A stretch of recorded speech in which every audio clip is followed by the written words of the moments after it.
We begin, though, this morning with what we know so far about that surprise January 6th hearing happening this afternoon in Washington. The House panel investigating the Capitol attack called the last-minute hearing yesterday. The committee says it will present newly obtained evidence and testimony from Cassidy Hutchinson, a former top aide to Trump's chief of staff, Mark Meadows. There's a lot of anticipation for today's hearings because committee members had previously said the next hearing would take place in mid-July after lawmakers returned from the holiday recess. So far, the committee has held 5 public hearings laying out the findings from its year-long investigation into the attack on the Capitol. This new development comes as Washington also responds to the Supreme Court ruling on Friday overturning Roe v. Wade. Democrats are working to try to protect abortion rights across America, and they're pushing the Biden White House to do more to help them. We're going to dig into both of these major stories this morning, starting with NBC News Capitol Hill correspondent Ali Rafa. Ali, good morning to you. So let's start with the January 6th hearing. What do we know about it, and what can you tell us about Cassidy Hutchinson and what we might hear from her today? Well, Joe and Savannah, as you said, this star witness that we're going to hear from starting at 1 p.m. is Cassidy Hutchinson. And you played at the top there some clips that we've already seen of her in pre-recorded testimony clips that have played in past January 6th committee hearings, where she really laid out some jarring revelations. She is the witness who talked about those House GOP lawmakers that requested presidential pardons after January 6th. She also talked about how White House aides and Secret Service warned former President Trump and his inner circle that events on January 6th could turn violent. So we know she was very close to the inner workings of what was going on January 6th. We know she was at the rally on the Ellipse with the former president on January 6th. She was in the Oval Office and in and around all of these meetings. She's also talked about how she actually witnessed former White House Chief of Staff Mark Meadows incinerate documents after he had some of these meetings. He, of course, has refused to comply with subpoenas that the committee has sent him. And so this is really the closest the committee is getting to what Mark Meadows knows. Take a listen to what committee member Adam Schiff had to preview on Sunday about what we can expect in these next hearings. Listen here. Well, the next couple of hearings will cover the run-up to January 6th, the marshaling of this mob that appeared on the mall that day and attacked the Capitol, and then the final hearing will cover what the president was doing and, more importantly, what he was not doing as we were being attacked. In those hours on January 6th itself. Exactly. Yeah. Basically, the president's flagrant dereliction of duty while the Capitol was being attacked. Joe and Savannah, what we don't know is quite what the urgency was in scheduling this meeting. As you mentioned at the top there, the committee had said that they were going to reconvene around the second week of July. And so with such a crazy news cycle going on, obviously the overturning of Roe versus Wade, so much news surrounding just in D.C., these hearings, it begs the question, why would they bring Cassidy Hutchinson to speak so quickly with 24 hours notice to TV networks? Also, these committee members were in recess, some of them, going back to their homes back on the West Coast. So that's something we're still trying to figure out. Perhaps, there will be a revelation in today's hearing. And answers will come in just a few hours. We know there's a lot of work behind the scenes. Quickly, do we know who else the committee hopes to interview as part of the investigation? So there are a couple more people who could offer the committee a lot more info that we would technically hear in these next hearings coming up in July. We know that they met with that documentarian that was around former President Trump in the weeks and months before January 6th. They met with him behind closed doors last week. We also know that they're still trying to meet with Ginny Thomas, Justice Clarence Thomas's wife. And so there's a couple more revelations that could be learned from these people who have been really on the committee's bucket list, and now they're slowly checking off one by one. All right, Ali Rafa, thank you so much. Now, today's surprise hearing is happening just as we're learning the Justice Department has carried out search warrants on 2 of Trump's legal allies who were the focus of last week's January 6th committee hearings. John Eastman, Trump's election attorney who urged Mike Pence to overturn the results of the 2020 election, had his phone seized by federal agents last week, according to a court filing made yesterday. That follows last week's search of Jeffrey Clark's home by federal agents. Now, Clark was Trump's choice to lead the Justice Department after a Attorney General Bill Barr resigned. Let's bring in MSNBC contributor Chuck Rosenberg now for more on all this. He's a former U.S. attorney and senior FBI official. Chuck, always great to have you with us. Thanks for your time. So what do you think these searches by the Justice Department mean here for the House investigation into the attack on the Capitol? How significant of a development is it that those steps were taken? Well, it's certainly a significant development, Savannah. I don't know that it means very much for the House investigation. Let me explain. The Department of Justice is conducting its own separate criminal investigation. And so they're issuing grand jury subpoenas and executing search warrants like you just described, including of Mr. Eastman's phone. When the Department of Justice does something like that, first they have to go to a judge, a federal judge, and ask her for permission to execute the warrant. And if she signs the warrant, they can go ahead and seize the phone. That seems to have happened. Second, Savannah, when the Department of Justice is conducting a grand jury investigation, by law, by rule, it has to keep the information it obtains during that investigation secret, revealing it only in court or at trial or some official proceeding. So the Department of Justice can't give information to the House. This is a one-way street. If the Department of Justice wants information from the House, it can ask for it, and it should, and the House should provide it. But the Department of Justice can't give information to the House, and I think that's an important distinction. And Chuck, what do you make of today's surprise hearing? I mean, do you think there's any significance behind the fact that it was announced so abruptly? This wasn't on the schedule. We weren't supposed to be seeing this committee again for a few weeks. What do you think about that? Yeah, as Ali just reported, I think it's a huge maybe. You want to be very careful not to overpromise and underdeliver. Ms. Hutchinson's testimony has already been made public in part. One of her depositions was released in a court filing. And as you're showing now, we've seen excerpts of her testifying before the committee previously. Committee obviously believes it has something a little bit new and a little bit different and a little bit exciting. But I think you have to be careful here because we sort of know the contours, at least we think, Savannah, that we know the contours of Ms. Hutchinson's testimony. If it's really new and different, we'll see. All right, we will find out a little bit later today. Chuck Rosenberg, thank you so much. We'll have live coverage of this afternoon's hearing here on NBC News Now. That starts at 12:30 Eastern. We turn now to the Supreme Court, which issued another controversial decision Monday as it prepares to close out this historic term. The court ruled in a 6-3 decision that a former high school football coach had a right to pray on the field immediately after games. Joseph Kennedy claimed that the school district in Washington state violated his religious freedom after district officials told him not to pray so publicly after games. The Bremerton School District said it did not want to appear to be endorsing a religious point of view. NBC News legal analyst Danny Savalos joins us now. So, Danny, we've seen this issue come up in the past. Public school officials leading prayer is not permitted. They must remain neutral because there needs to be this separation of church and state. However, in this case, the Supreme Court sided with the coach. What was different here? This is an incredibly complicated issue. We often think of the First Amendment as just being about free speech or free expression, but the complexity of the First Amendment could fill 2 textbooks and take up an entire year of law school by itself.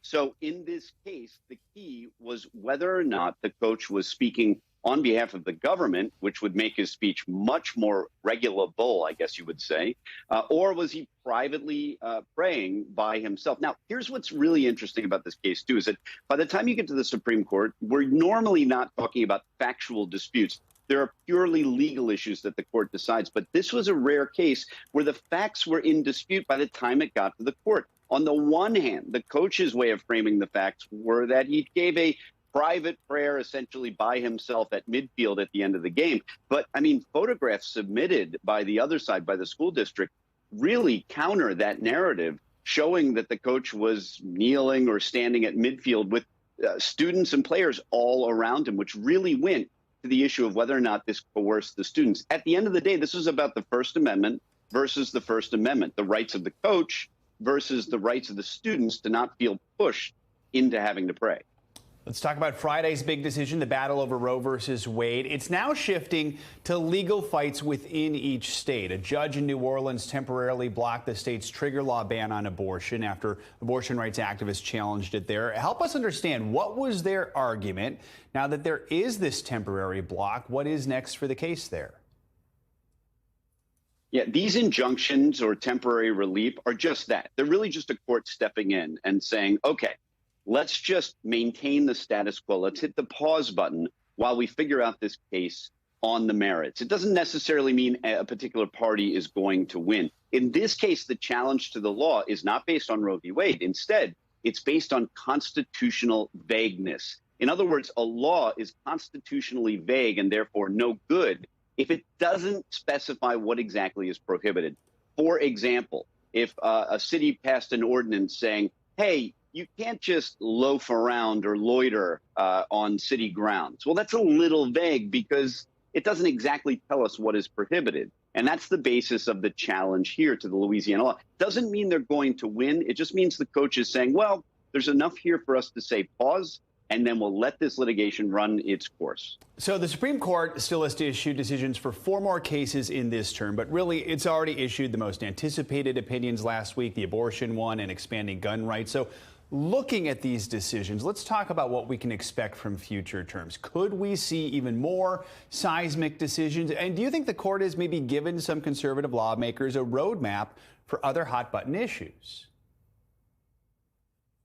I think if you are a critic of the court in the last few days, it must feel like the court is basically always siding with its conservative principles. So it's an understandable criticism on issues of religion, abortion, otherwise, I mean, even guns. You could argue that the court has really moved in lockstep with its basically 6-3 conservative majority. So I think a lot of fair criticism of the court, at least in the last week or two of its decisions, not necessarily being right or wrong, but just that they have voted right along lines of conservative and liberal. So if you're concerned about the polarizing of the court, the last week hasn't looked that good for the court. All right, Danny, thanks so much for your analysis, especially during these huge decisions over the last few days. Appreciate it. Now let's get to the latest on the president over in Germany. Biden wrapped up the G7 summit this morning with a meeting with Chancellor Olaf Scholz of Germany, President Emmanuel Macron of France, and Prime Minister Boris Johnson of the United Kingdom before heading to the NATO summit in Spain. Now that group has been key in the Western response to the war in Ukraine. Here at home, pressure is mounting on the Biden administration to take action following the Supreme Court's ruling that reversed Roe versus Wade. Democrats are calling for a response from the president. NBC News senior digital White House reporter Shannon Petty-Peace joins us now from Austria. Shannon, good to see you. So since the Supreme Court overturned Roe v. Wade last week, there's been a lot of talk about what, if anything, can be done at the federal level. And now Democrats have proposed that the Biden administration offer abortion services on federal lands. What's been the administration's response to that idea so far? Is there an option they're considering at all here? Well, the White House has essentially been downplaying this idea. This is something, as you mentioned, Democrats in Congress have been pushing. I've even talked to some outside advisors who have been pushing this idea, understanding that it could run into a lot of legal log jams, a lot of problems in Congress, but that it's something worth raising. The White House, though, doesn't appear to be moving in that direction, our reporting indicates. One of the concerns I have heard from people close to the White House is that if the White House was to say you can now provide abortions, let's say at VA facilities, for example, that could open up an appropriations fight with Congress over VA funding. Similarly, at federally funded health centers, the White House could make an argument that that could be a place where abortions could be provided, even in states where it is illegal. But then you get into the funding issue around the Hyde Amendment, which says federal funds can't be used for abortions. So there's a number of roadblocks that stand in the way of doing that. And at right now, it just does not appear to be something that the White House is seriously considering. At least that's what our reporting indicates at this point. So that might not seem to be something that they're seriously taking a look at. But after Politico first reported about this, a White House staffer then told NBC News that we should expect, quote, several relevant agency announcements that stand up for reproductive health care this week. Do we have any idea what those announcements might be, what that means? Well, the White House knows that this is obviously something very important to Democrats, and they are getting a lot of pressure from their base to do something, to take some action on this. For months, the White House was looking into what they could do.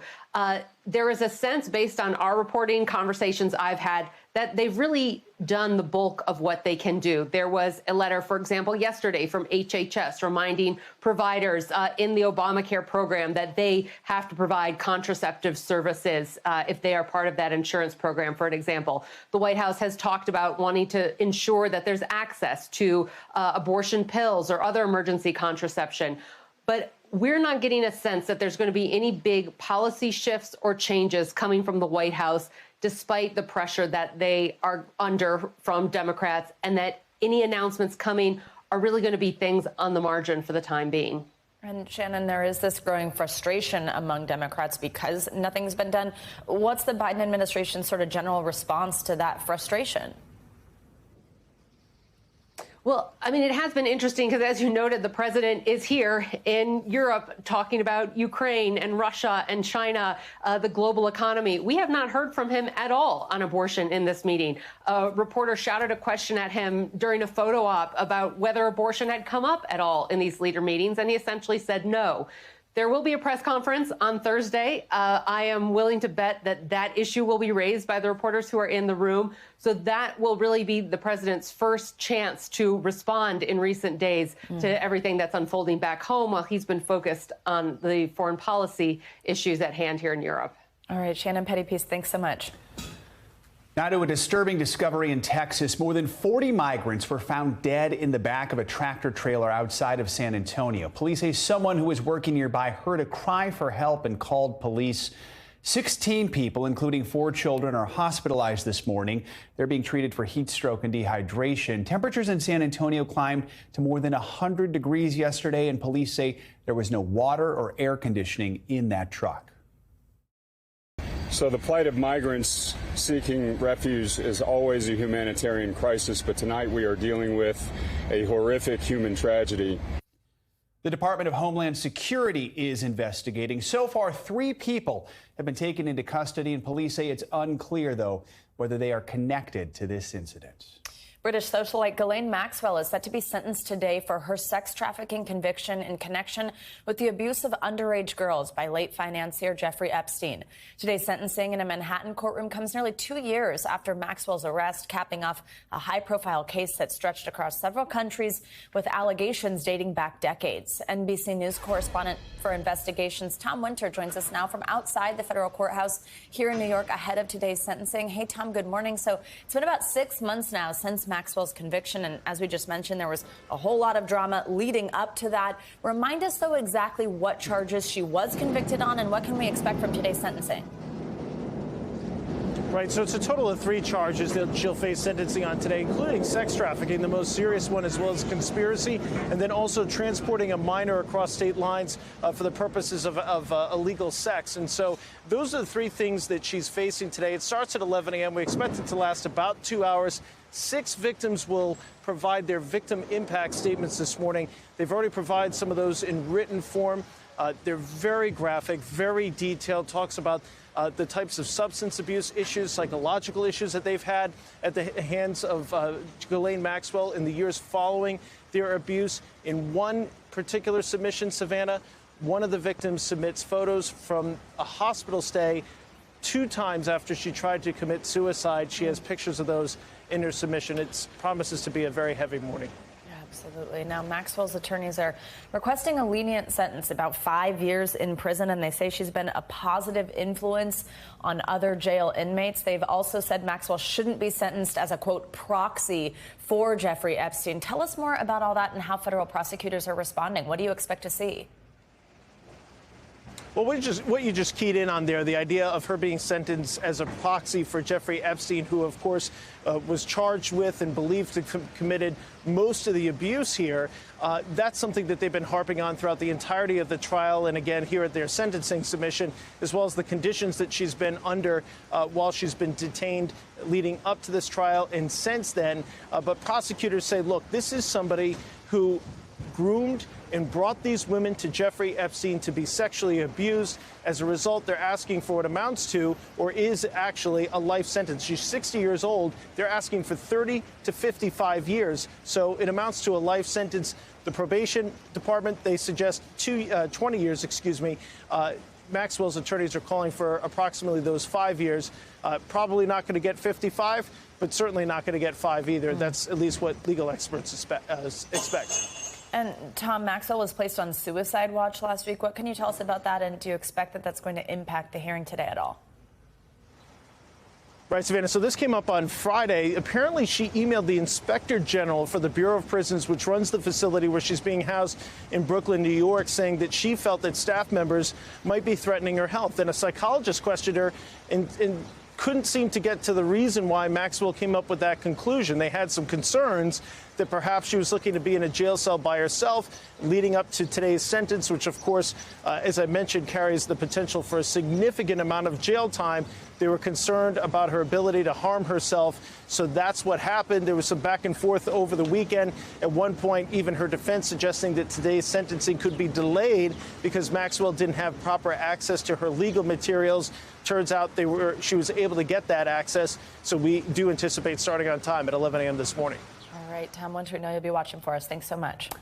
Time to get a check on your morning news now weather. And Michelle Grossman is here with us in studio. Hi, Michelle. Good morning. Good morning to you both. And we're relatively quiet this week, which is nice. I know we haven't said that in a long time. Yeah, I haven't done that in a minute. I know. But we are watching a few things. We're watching some wet weather down in the south. We have a stationary boundary that's sort of parked, if not across the area. We're going to see this over the next couple of days. So we're seeing some wet weather from the south central states into the southeast, up into the Carolinas, also the southwest. We do have some monsoon moisture in the southwest. So this is a setup here. We do have days of stormy weather in the Gulf and also parts of Texas. We're looking at a slow moving front from Texas to North Carolina. So disorganized showers and storms. We could see some heavy downpours as well, leading to some flash flooding. And then as we go throughout tomorrow, we have an area of low pressure in the Gulf. This could take on some tropical characteristics. Either way, it's going to enhance some rain in parts of eastern Texas. So we could see up to 5 inches of rain over the next several days. And we're looking at scattered storms continuing for parts of the Gulf Coast states. Your rainfall forecast as we go throughout Wednesday, you could see pockets of heavier rain with those heavier downpours. So 2 to 3 inches in parts of the southeast into the Carolinas. Now, this is a development zone, that area of low pressure I was talking about. Again, it could take on some characteristics. It's going to take a little while. It's in really warm water. So we're looking at bath-like water temperatures in the 80s, and this certainly could help to enhance it. We're going to be watching this slowly over the next days. Now, the tropics are starting to heat up. We haven't talked about the tropics. Started on June 1st, the season did, and it's starting to become a little more active. So we're looking at that first area of low pressure I talked about in the Gulf Coast states. Then we have a second area of low pressure. This is the next potential storm, tropical storm. That would be Bonnie. It's about 400 miles southeast of the Windward Islands. So we do expect it to impact the Windward Islands today, and then eventually into Venezuela. So here is the latest on it. It's called Potential Tropical Cyclone 2. I know that's a big name. It's a super big catchy. Name. Yeah, kind of sticks to it, rolls off the tongue. You know what I mean? But it really is just a way to track this. Yeah, it's a way to track this system. But notice the winds are at 40 miles per hour. So that is tropical storm force winds. We're just not seeing that area of circulation close. We do expect that today. So it probably will become Bonnie, which is a little easier to say later on today. Yeah. We'll call it PTC2 for now. All right. I like it. Yeah, an abbreviation. All right, thanks, Michelle. You just look like sunshine. This is so fun. Great to have you with us. Thanks for watching our YouTube channel. Follow today's top stories and breaking news by downloading the NBC News app.